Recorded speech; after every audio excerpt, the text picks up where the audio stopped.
así como estamos, hermanos, vamos a abrir la palabra del Señor en el Evangelio de Lucas, capítulo 15. El Evangelio de Lucas, capítulo 15. Y vamos a leer desde el versículo 11 hasta el versículo 32. El título de la predicación es el mismo título de la parábola, el hijo pródigo. Y dice así la palabra del Señor. También dijo, un hombre tenía 2 hijos, y el menor de ellos dijo a su padre, Padre, dame la parte de los bienes que me corresponde, y le repartió los bienes. No muchos días después, juntándolo todo, el hijo menor se fue lejos a una provincia apartada, y allí desperdició sus bienes viviendo perdidamente, y cuando todo lo hubo malgastado, vino una gran hambre en aquella provincia, y comenzó a faltarle. Y fue y se arrimó a uno de los ciudadanos de aquella tierra, el cual le envió a su hacienda para que apacentase cerdos. Y deseaba llenar su vientre de las algarrobas que comían los cerdos, pero nadie le daba. Y volviendo en sí dijo, ¿cuántos jornaleros en la casa de mi padre tiene abundancia de pan, y yo aquí perezco de hambre? Me levantaré e iré a mi padre y le diré, Padre, he pecado contra el cielo y he pecado contra ti, y ya no soy digno de ser llamado tu hijo. Hazme como a uno de tus jornaleros. Y levantándose vino a su padre, y cuando aún estaba lejos, lo vio su padre y fue movido a misericordia, y corrió y se echó sobre su cuello y le besó. Y el hijo le dijo, Padre, he pecado contra el cielo y he pecado contra ti, y ya no soy digno de ser llamado tu hijo. Pero el padre dijo a sus siervos, sacad el mejor vestido, sacad y poned un anillo en su mano y calzado en sus pies, y traed el becerro gordo y matadlo, y comamos y hagamos fiesta, porque mi hijo estaba muerto y ha revivido, se había perdido y es hallado. Y comenzaron a regocijarse. Y su hijo mayor estaba en el campo, y cuando vino y llegó cerca de la casa, oyó la música y las danzas. Y llamando a uno de los criados, le preguntó qué era aquello. Él le dijo, tu hermano ha venido y tu padre ha hecho matar el becerro gordo por haberle recibido bueno y sano. Entonces se enojó y no quería entrar. Salió por tanto su padre y le rogaba que entrase. Mas él respondiendo dijo al padre, he aquí tantos años te sirvo, no habiéndote desobedecido jamás, y nunca me ha dado ni un cabrito para gozarme con mis amigos. Pero cuando vino tu hijo que ha consumido tus bienes con ramera, ha hecho matar para él el becerro gordo. Él entonces le dijo, hijo, tú siempre estás conmigo, y todas mis cosas son tuyas. Mas era necesario hacer fiesta y regocijarnos, porque tu hermano era muerto y ha revivido, se había perdido y es hallado. Amén. Podéis tomar asiento, hermanos.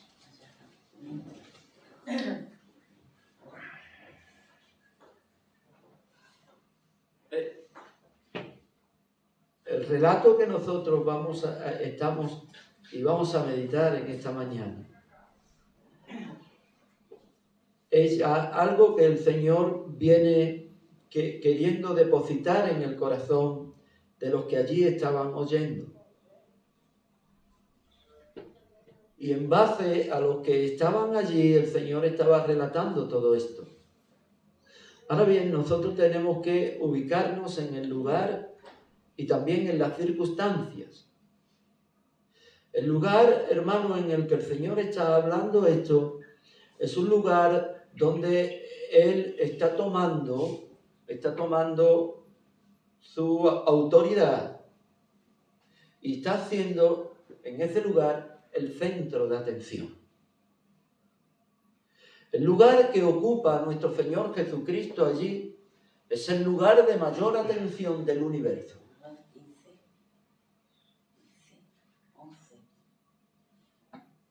¿Por qué razón? Porque Él es el autor, no solo de la vida, sino que Él es el hacedor de todo lo que existe. Y como consecuencia, el lugar que él está ocupando allí es el lugar más preeminente que hay en todo el universo. Y es importante conocer no solo el lugar, sino las circunstancias.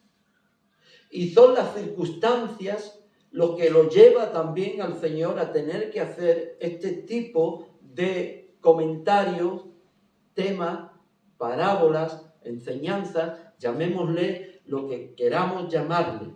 Pero en sí es una parábola, es una comparación de algo que está ocurriendo en la vida cotidiana, que se traslada en cierta manera al mundo espiritual con unas consecuencias y unas connotaciones que nos lleva a poder ver que Dios está declarando por medio de esta parábola la realidad de una vida espiritual o del conocimiento de Dios, abriendo los ojos a los misterios que están escondidos.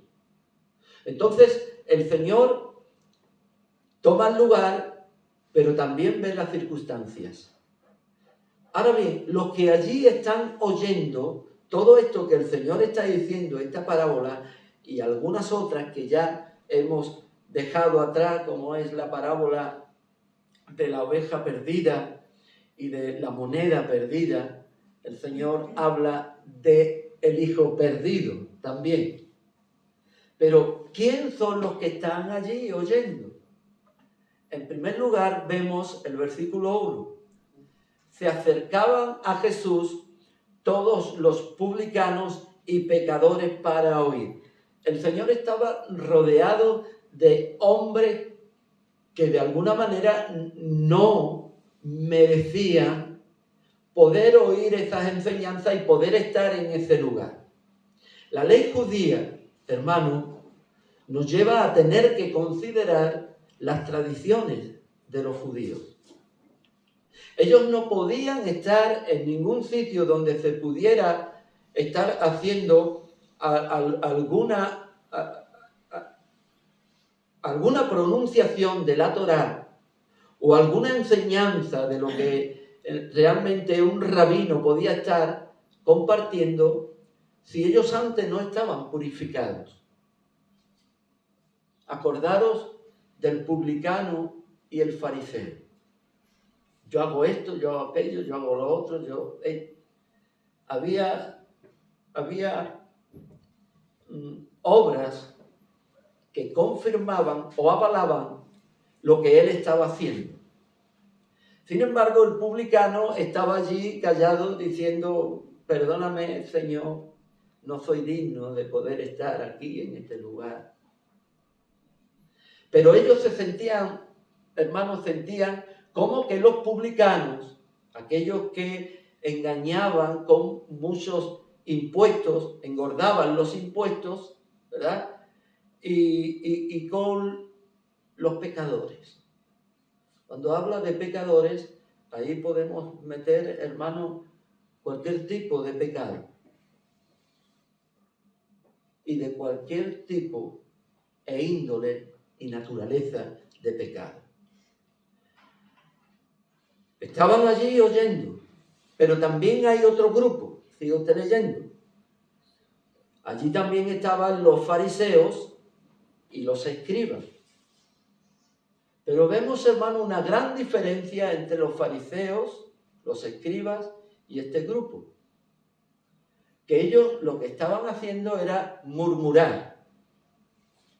Vean. Murmuraban diciendo: este a los pecadores recibe y con ellos come. No se podía. Un rabino no podía hacer este tipo de cosas si primeramente no había un rito de purificación. Pero el Señor pone la atención en ellos.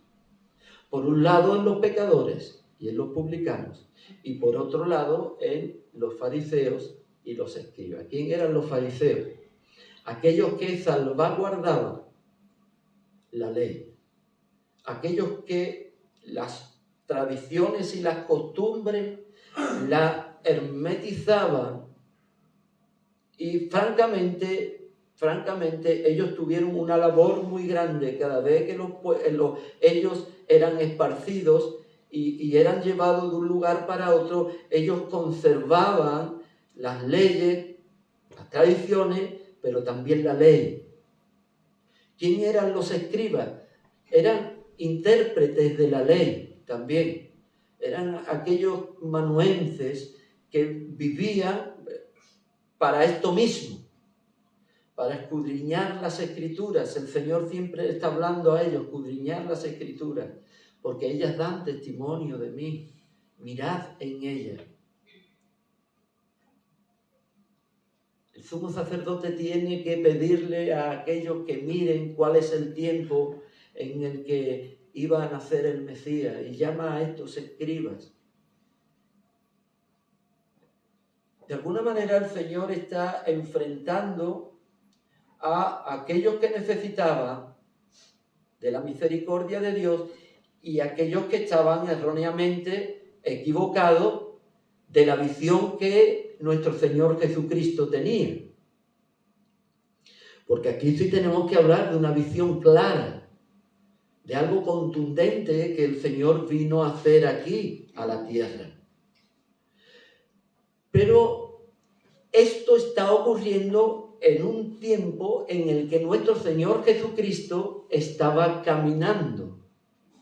Esto ocurre, pero esto mismo no está escrito en aquel momento. Parece ser que el Evangelio de Lucas, el escritor fue Lucas, el médico que acompañó a Pablo en sus viajes misioneros.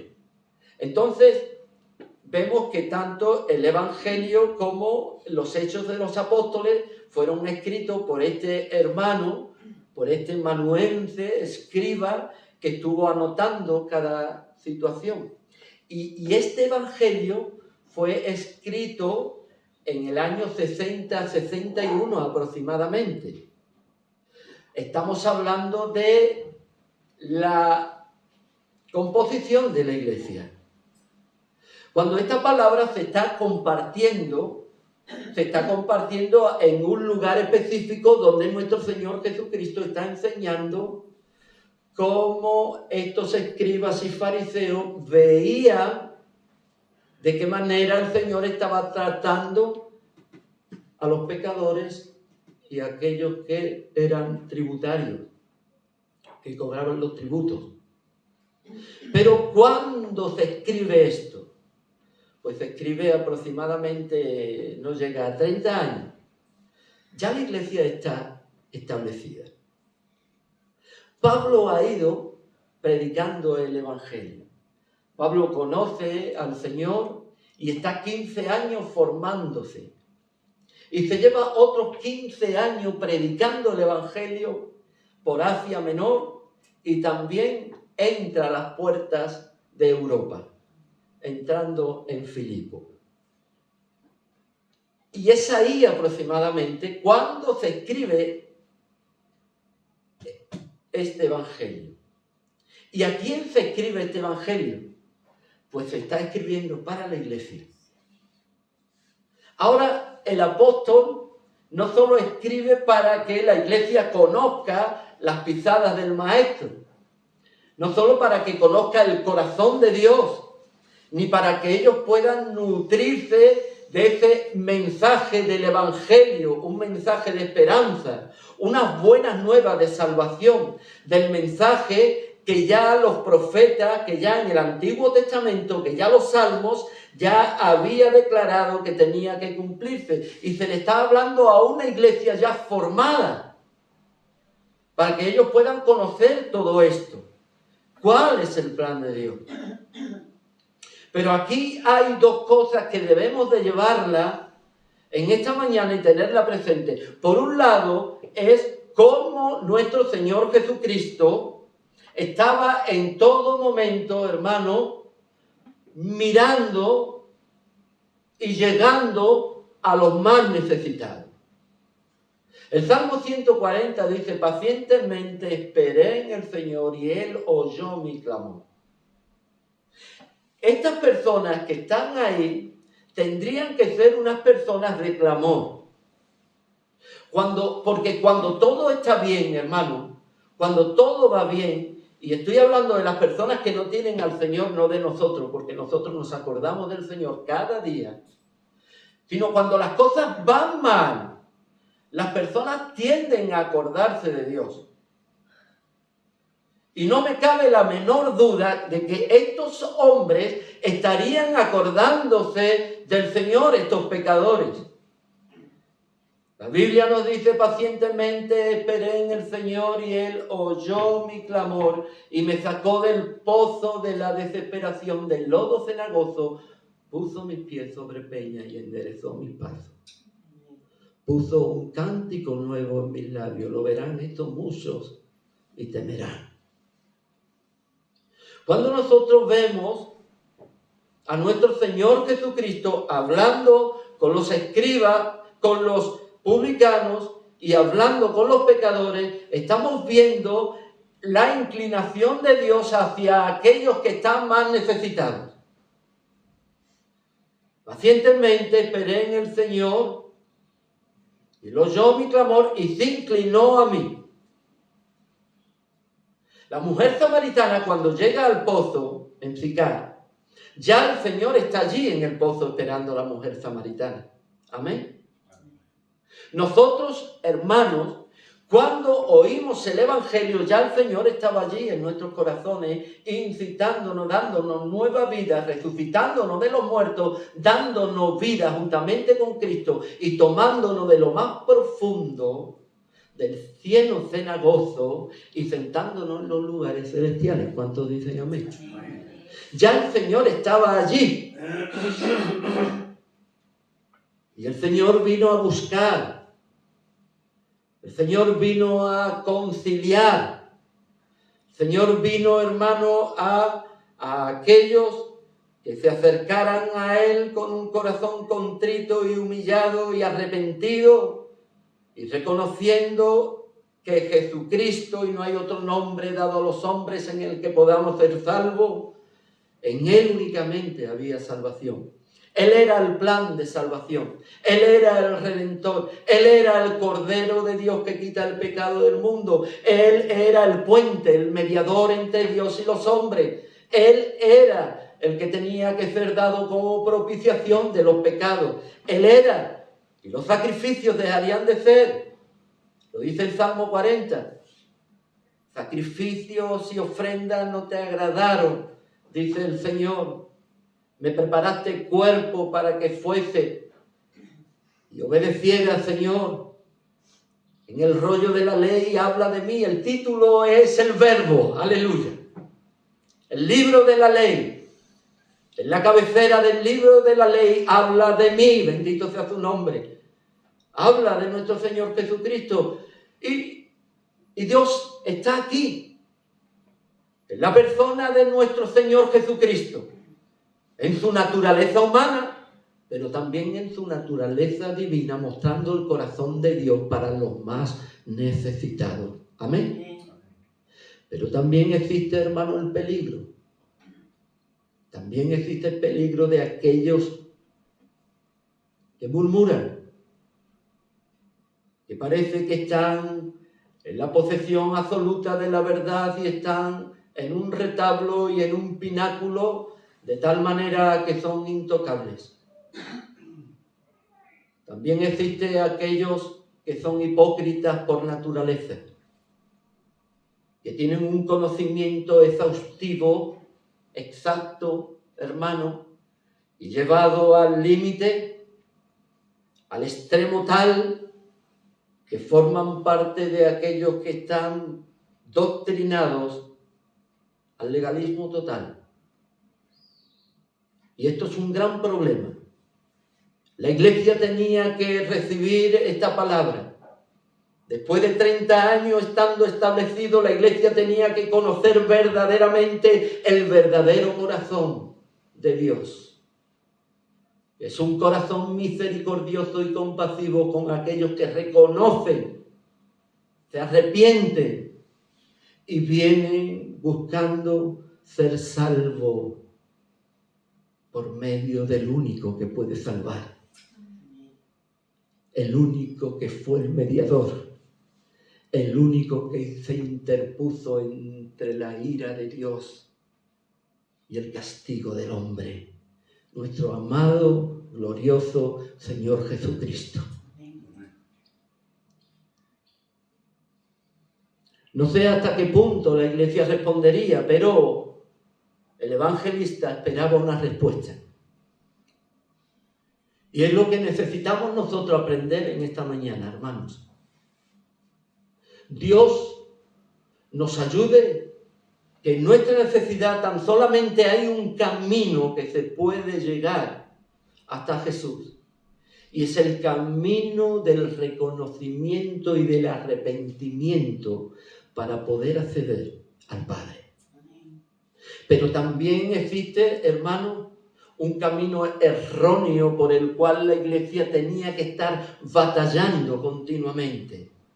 Y es con aquellos que se creían que eran los que eran dueños de la posesión de la palabra, sin ninguna consideración con aquellos que todavía no habían sido alumbrados, que aún no habían recibido la revelación de Dios de una forma como la que usted ha podido recibir. Quiero que leamos un texto. Primera de Corintios, capítulo... Si alguien me trae algo, se lo agradezco. Sabéis la promesa, ¿no? ¿Sabéis la promesa, no? Ahí se levantó mi hijo rápidamente, corriendo. Capítulo 3. Versículo 5. ¿Qué es Pablo? ¿Qué es Apolo? Primera de Corintios 3, versículo 5. ¿Qué es, pues? ¿Qué es Pablo? ¿Qué es Apolo? Servidores por medio de los cuales habéis creído, y esto y esto. Lo que creamos de la revelación divina es según lo que Dios nos haya concedido a cada uno. O sea, el Evangelio no se puede meter con un calzador. Está muy bien que se entienda. Pero hay personas que todavía la luz del Evangelio no le ha resplandecido.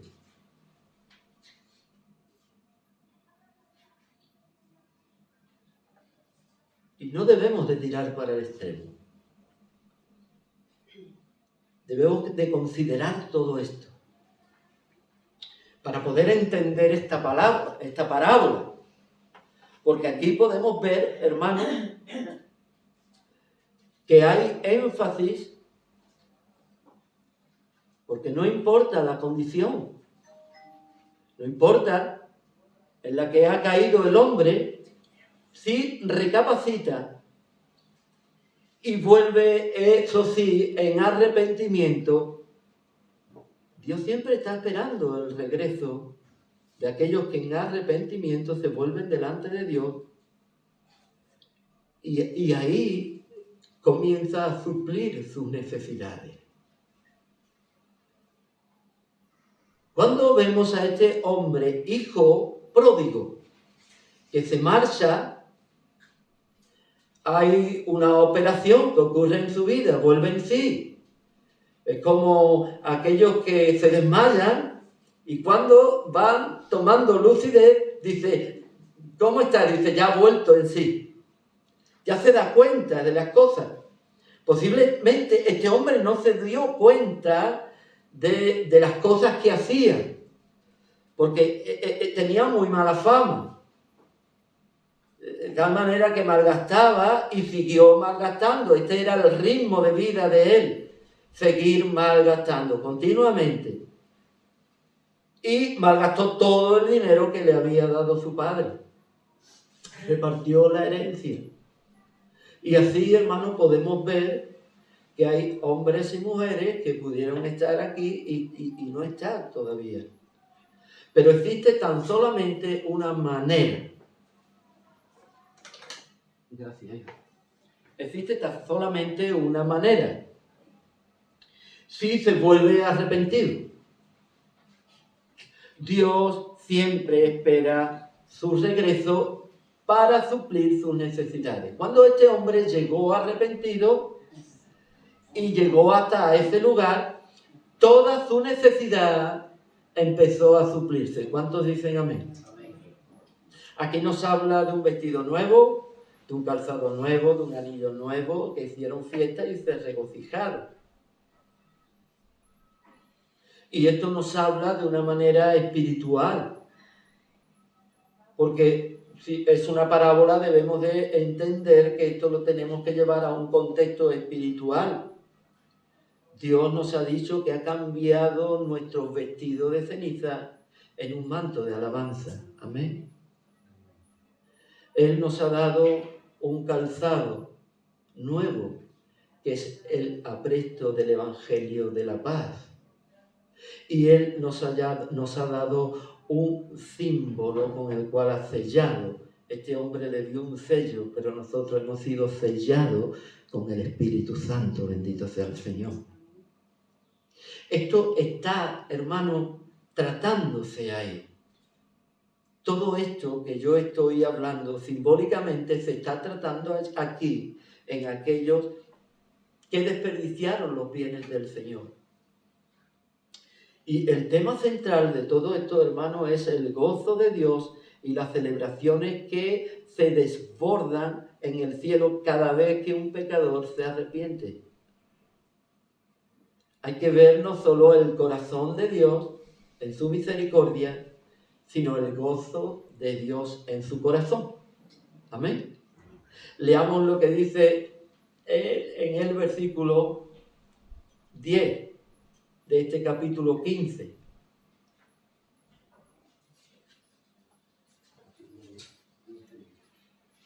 De Lucas.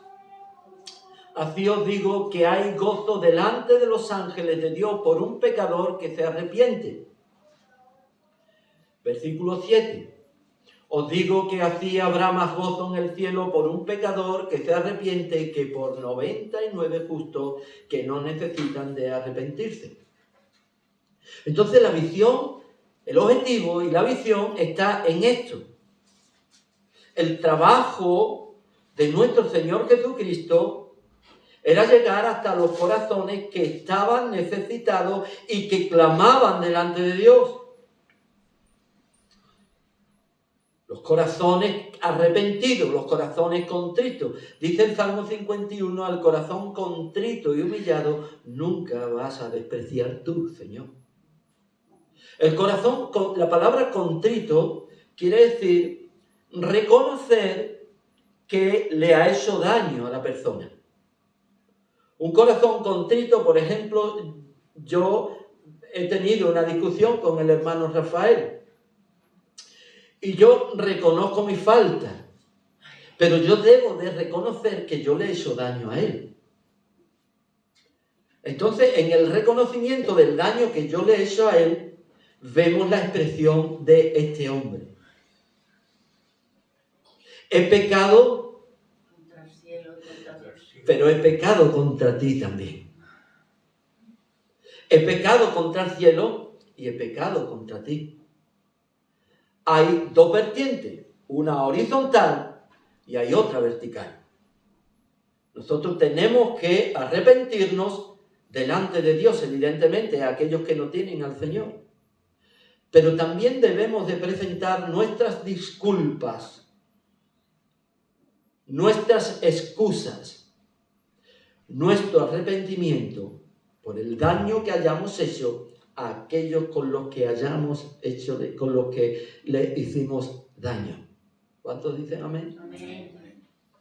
Confesaos vuestras ofensas unos a otros, orad unos por otros. ¿Para qué? Para que seáis sanados. La sanidad viene por medio del arrepentimiento y de la confesión de pecados.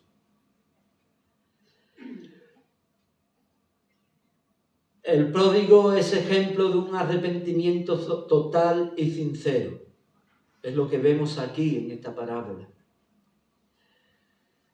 El hermano mayor ilustra de una manera exponente la maldad de los fariseos con sus prejuicios e indiferencia, porque esto es la indiferencia, así como creerse justos por méritos propios.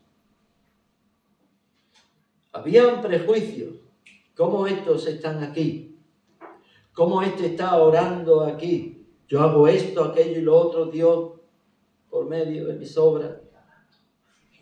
Y esta era la actitud, la manera en la que ellos medían la justicia de Dios, por su propia justicia, por sus propias obras. Y esto es fariseísmo, legalismo y muchos ismos, pero sin ser hijo de Dios. Porque aquí no vamos a hablar de cristianismo, porque también es ismo. Aquí vamos a hablar de ser hijos de Dios. Mirad cuál amor os ha dado el Padre de ser esos hijos de Dios. Antes éramos hijos de ira y ahora somos hijos de Dios. Y esta es la forma en la que el Señor nos trata, como a hijos. Ya no sois extranjeros, ya no sois advenedizos, sino que formáis parte de la familia de Dios. Amén. La familia de Dios.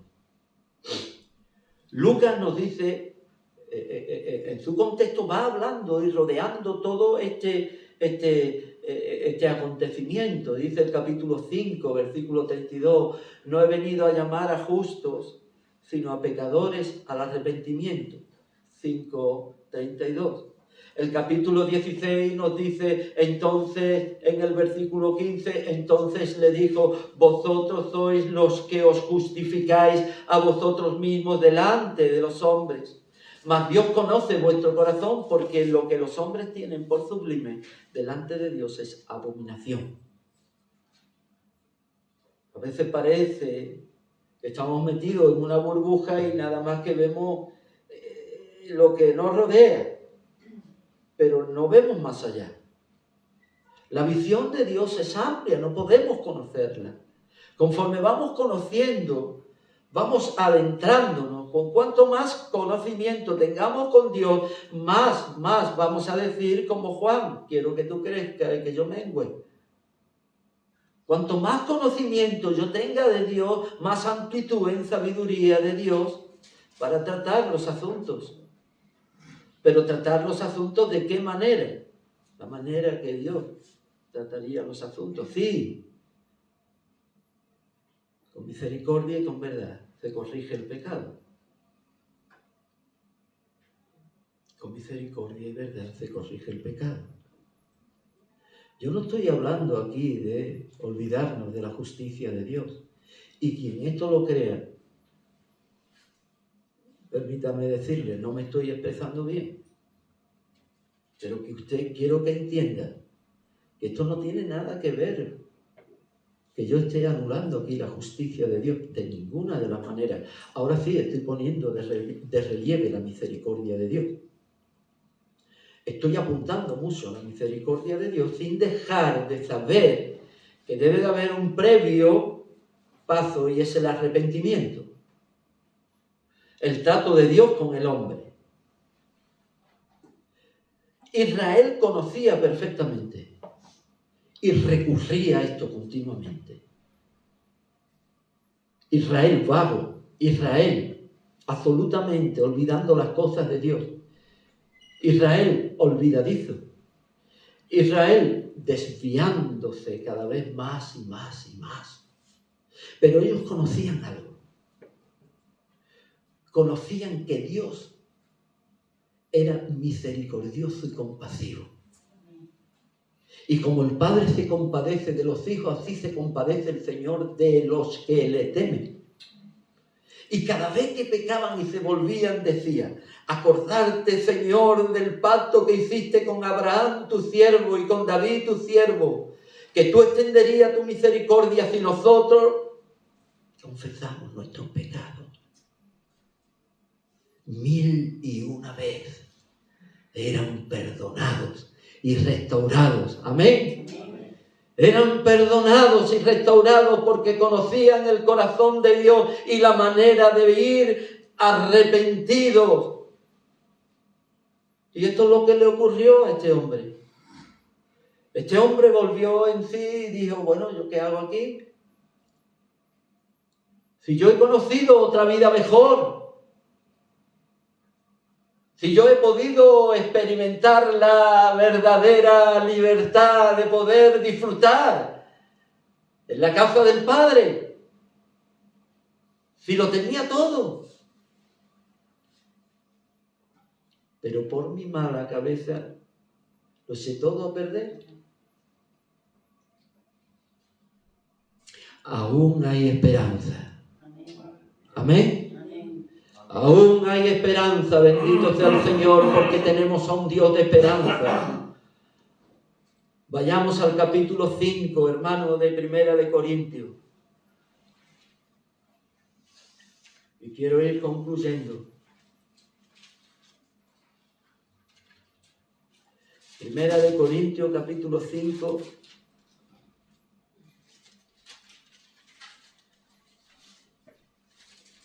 Perdón, hermano, Segunda de Corintios.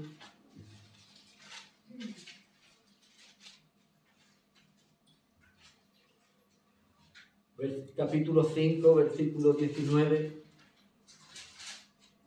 Que Dios estaba en Cristo reconciliando consigo al mundo, no tomándoles en cuenta a los hombres sus pecados, y nos encargó a nosotros la palabra de la reconciliación. Esto que leemos aquí, no es que al Señor no le importe los pecados que hayamos hecho, no, esto no es así. Lo que el hombre siembra es lo que recoge.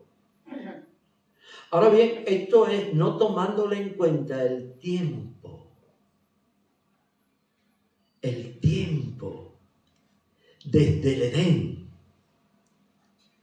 hasta la venida de nuestro Señor Jesucristo, no tomándole en cuenta ¿a quién? A los hombres, no le está hablando a Israel, a los hombres. Y dio un periodo hasta que llegara la gracia, porque el hombre podía ser fulminado. Capítulo 3, Génesis. El día que comieres, morirás. Pero Dios no le tomó en cuenta, no consideró, sino que dejó una puerta abierta a la esperanza por medio de aquel que tenía que venir. Y fíjese usted, entiéndalo ahora mejor, que Dios estaba en Cristo. Dios el Padre, el Dios del Edén, estaba en Cristo reconciliando consigo al mundo, no tomándole en cuenta todos y cada uno de los pecados que hicieron hasta que nuestro Señor Jesucristo vino. ¿Fue paciente? ¿Fue paciente el Señor? ¿Alguien puede decir que tenemos a un Dios que no considera nuestras vidas? ¿Alguien osa de poder decir aquí en cualquier lugar que Dios es un Dios malvado? ¿Alguien tiene la autoridad para poder atentar y cuestionar al único Dios verdadero? Nadie, hermanos. Porque Dios es la verdad que ha sido manifestada en su Hijo Jesucristo. Amén. La revelación de la palabra nos habla de Cristo. Pero el Dios encarnado, que es Cristo, nos habla del amor del Padre a través de todo el tiempo que el hombre ha estado, está y estará. Bendito su nombre. No tomándole a los hombres sus pecados, esos pecados que podían haber sido fulminados, y nos encargó a nosotros, ahora sí, la palabra de la reconciliación. La palabra de la reconciliación. ¿Cómo me puedo conciliar con Dios? Esta es una palabra compuesta, reconciliar, volver a conciliar, porque el hombre estuvo conciliado con Dios y perdió esa conciliación, esa unión, y debe de volver a reconciliarse con Él. Dios ha dado esa palabra de la reconciliación. Así que nosotros somos embajadores en nombre de Cristo. Como si Dios rogase por medio de nosotros, os rogamos en el nombre de Cristo, reconciliados con Dios. Amén. Esta es la palabra que nosotros debemos de tomar en nuestros corazones para poder tener una visión más amplia de la necesidad tan grande que hay en este mundo. Este mundo necesita, clama por justicia, clama por amor, clama por derechos sociales, clama por paz social, clama por la paz entre las naciones, clama entre la justicia verdadera. Este mundo está clamando por todo esto.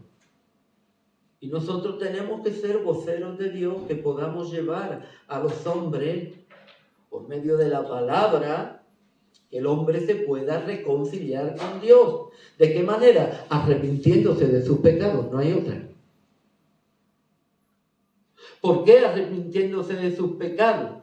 Porque así como es esto, Dios va a traer, hermano, un beneficio grandioso a aquellos que son hijos de Dios. Por un lado tenemos al Señor, por otro lado tenemos al Padre, por otro lado tenemos al Hijo que se marchó, que nos habla de aquellos que se han marchado, pero consideran que sus vidas deben de cambiar y la única manera de poder cambiar es acercándose al Padre. Y el Padre los recibe. Esta es la realidad. Y por otro lado, para terminar, tenemos al Hijo mayor. El Hijo mayor que aquí tiene toda la autoridad. ¿Por qué? Porque el Padre ha delegado en el Hijo mayor.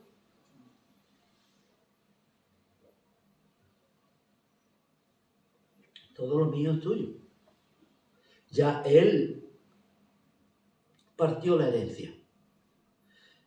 El primogénito tenía doble porción.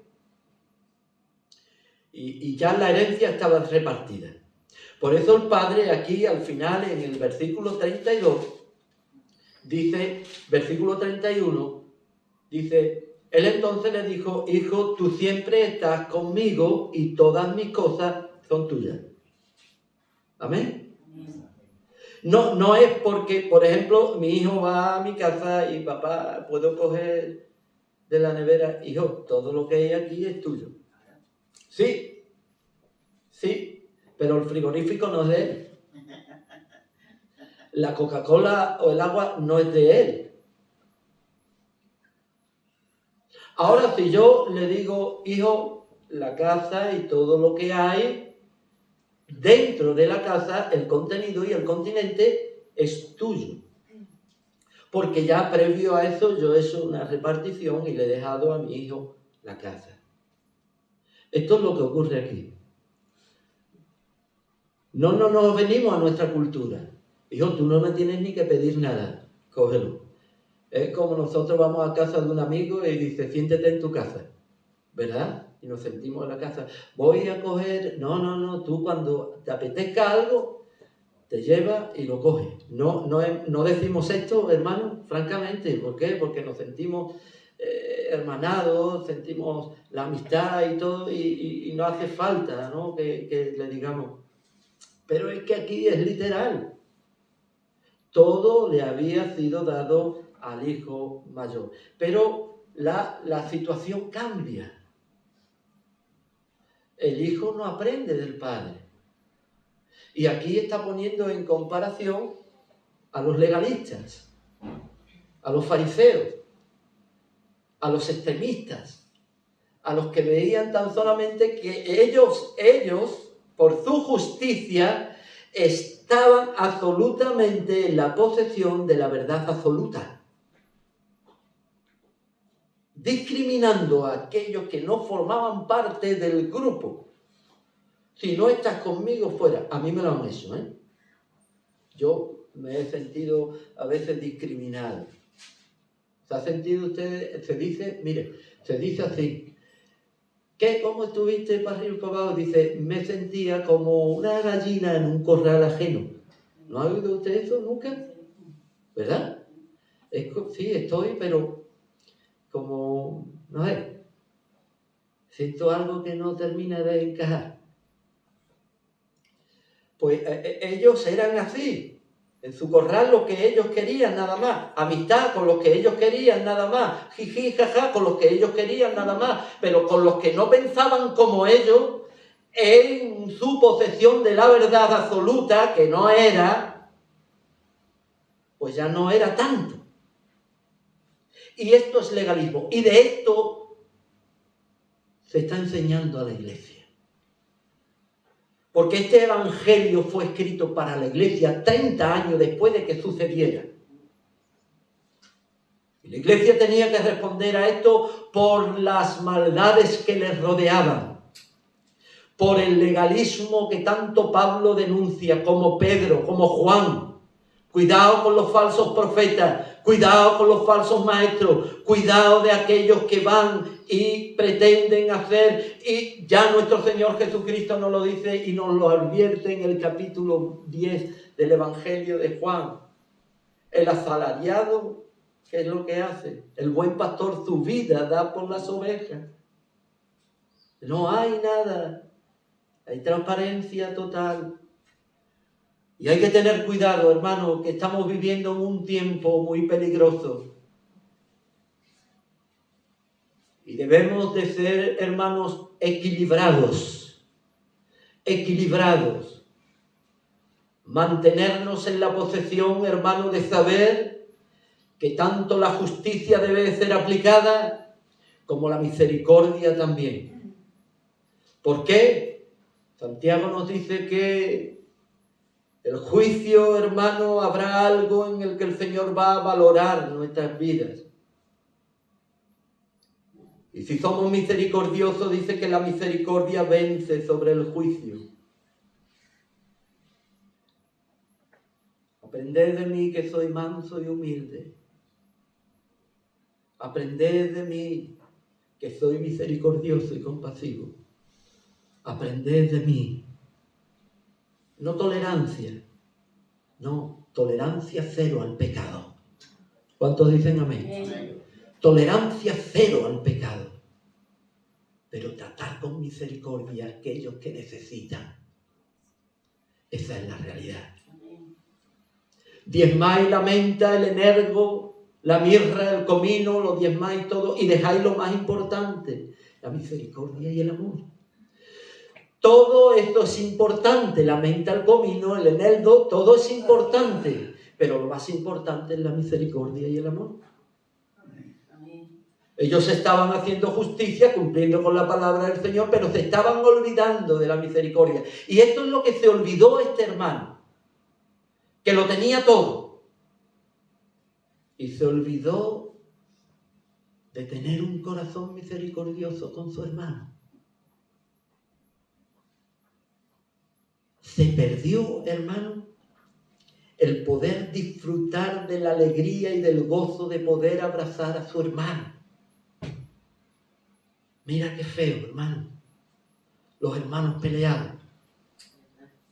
Mira qué dolor para ese padre. Hay que abrir los brazos. Hay que extendernos hacia aquellos más necesitados. Hay que predicar el evangelio del amor, de la misericordia, de la justicia, del arrepentimiento, para poder recibir a aquel que es el único que nos puede salvar, que es nuestro Señor Jesucristo. Quítense de vosotros toda amargura, enojo, ira, gritería y maledicencia y toda malicia, dice el apóstol. Este hermano se enojó por lo ocurrido. Colosenses 3:8 dice, pero ahora dejad también vosotros todas estas cosas, ira, enojo, malicia, blasfemia, palabras deshonestas de vuestra boca. Pero más, Santiago 1:19 dice, por esto, mis amados hermanos, todo hombre sea pronto para oír, tardo para hablar y tardo para airarse. No hay motivo. para airarnos. Vale la pena ser fiel al Señor. Vale la pena ceñirnos a su plan. No a mi plan, sino a su plan. ¿Qué harías tú en esta situación, Señor? Ayer precisamente hubo una cuestión con Beatriz. Beatriz está trabajando, ¿no? Y entonces le ofrecieron el trabajo y nosotros estuvimos orando al Señor. Señor, si es tu voluntad, abre tu puerta y sobre todo que sea tu dirección, tu ayuda, tu favor. Y el Señor lo puso todo de tal manera, hermano, que le ha facilitado para poder ir también a un examen que le queda el día 8. No le ha puesto pega de ningún tipo, ha facilitado todo. Hemos visto, pero ayer precisamente estaba buscando la dirección en otro asunto y estaba inquieto. Y estaba hablando con el Señor, Señor. Y lo consulté con mi mujer y me dijo, yo también estoy inquieta. Estoy orando por esto y la verdad es que no siento paz del Señor sobre este asunto. Digo, pues nada, el Señor está cerrando puertas, no sigamos adelante. Dejémoslo. Amén. Ciñámonos al plan de Dios. Hay muchos afuera, hermanos. Amén. Hay muchos que necesitan. Hay muchos que necesitan consuelo, que necesitan amor, que necesitan, hermano, protección de Dios. Hay muchos. Hay muchos que están esperando en el dolor, en el pozo de la desesperación y del lodo cenagoso. ¿Qué voy a hacer hoy con esta palabra? Voy a hacer como estos hermanos que iban a predicar el Evangelio. Pablo y Silas, capítulo 17, llegaron a decirle: estos que trastornan el mundo están aquí. Capítulo 16, versículo 6. Ya han vuelto esta gente. Ya están aquí los pesados. Ya están aquí los que trastornan. Déjenos en paz. Debemos de ser hombres y mujeres revolucionarios, revolucionarias, de cambiar las tornas. Donde hay odio tiene que sembrarse el amor.